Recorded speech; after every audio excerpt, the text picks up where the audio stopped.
Suzuya is coming back to Legends and is going to be available for global XP, bringing the number of tier 7 cruisers vying for your attention up. Today, we'll take a look at Suzuya again and see if she would be a better choice than Prinz Eugen, Atago, or some of the other global XP cruisers. Without wasting any time, let's get into it.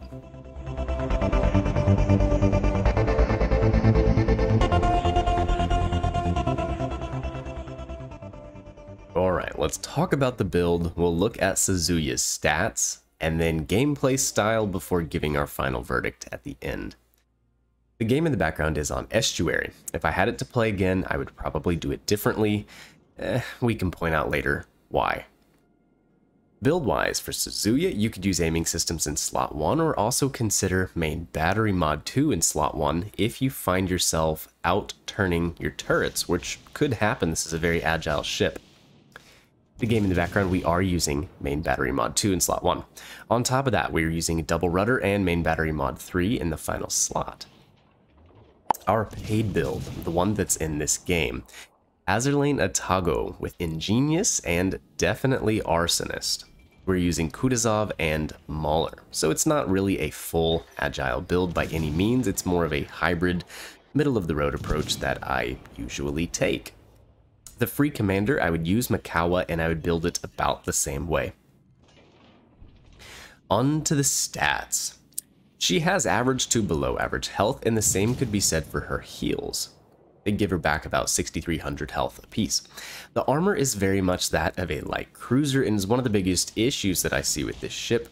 She is wrapped basically in 25mm of armor everywhere and has a very large stepped citadel that comes up out of the water by a good margin. In most cases, you take a lot of damage pretty much anytime a battleship looks at you, so you always have to be on your toes and keep an eye out what enemy ships are doing and where they're looking at. And that's one of the reasons I like having Ingenious. Not only that, but it helps with that turret traverse a little bit too. These guns are pretty unique as Japanese cruisers go. You're going to have 15 152mm guns. And the alpha damage of these shells is actually really good for being 152s. Base, if you had Makawa, they would be about 2,700 damage apiece, and that is nearly as good as 203mm HE shells, much larger caliber shells found on Wichita and Baltimore. So these shells hit very hard, and you have 15 of them flying through the air at one time. The fire chance with an agile Makawa is 11%. That isn't great. If you happen to have Azuma Atago and use Arsonist, you can boost that fire chance up to 19%, which is, it's ridiculous. You will be setting a lot of fires with this ship. And with that being said, if you ever see this thing in the wild, you need to kill it quickly because the amount of damage you can rack up over time is crazy. The AP shells are meh, but if you catch an enemy cruiser broadside at closer ranges, you can deal a massive amount of damage, so never discount that. Kind of like we were just talking about, the HE DPM with Azuma Atago, it's going to be the best at tier 7, followed closely by Cleveland. To round out her armament, she also comes with 16 torpedoes, 8 on each side. They are very similar to Megami and Miyoko with their rear firing angles. They're good if you're sailing away from an enemy, but would be pretty difficult to use if you find yourself rushing a ship or, attacking head on, which again probably isn't something you're going to be doing a lot in Suzuya. But the torpedoes are good. They reach 11 kilometers. They are kind of slow, 56 knots, and since they are Japanese torpedoes, their detectability is not great. So enemies should have a decent amount of time to react to them. The anti-aircraft armament for Suzuya is terrible. It is the worst at tier 7. So if you get focused by a carrier, run. Try to use teammates to help you against the planes. She is very maneuverable. Cruises at 35.9 knots in my setup and has an average turning circle, but a very, very fast rudder. 2.7 seconds with this setup.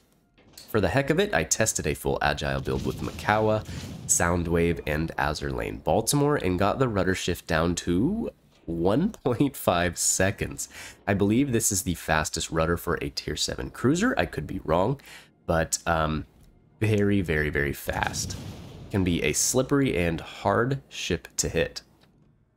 Concealment is 11.7 kilometers.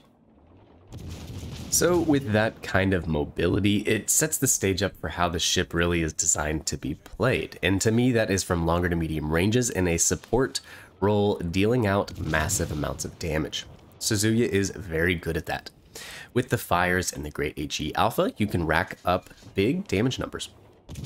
Being at medium to longer ranges can help you reduce the chance of spontaneously combusting due to your very light armor and citadel sitting above the waterline. With your maneuverability, you can dodge a lot of enemy fire. And with this, it's something that people don't really mention very often, but that is cruiser tanking. I mean, technically, you are tanking damage when you are out here playing an agile cruiser. Every salvo the Reds send your way that you dodge are reducing the amount of damage they're doing elsewhere to your team. So, Suzuya is very, very good at that. Really quickly, let's check in on the game here. Things are not looking good over on A side, and this is kind of where I probably would have done things differently. I possibly should have went that way, the way that they were pushing up over there. There was a Jean Bart, an Italian battleship, I believe, and a Massachusetts. And I should have went to that side to help support our Nelsons, I believe. I mean, I suppose. D side ends up collapsing anyways as well, so either way was kind of destined to lose this game, but yes. Hunting destroyers. Definitely one of the things we want to be doing in a cruiser, and Suzuya, I feel like she falls behind other tier 7 cruisers in this regard. The American, the Soviet, the British cruisers all have access to radar. The German ships, Mainz, Hipper, Prinz Eugen, have a 5.6 kilometer hydroacoustic search. So Suzuya, it's a little tougher just with your standard sonar to hunt and kill destroyers. It will detect ships at 4.4 kilometers, and it'll help you dodge torpedoes, but it can be tough to access stealthy destroyers without getting assistance from other friendly destroyers to help you spot them. If you do get them spotted, you can deal a lot of damage, of course, with these really good HE shells.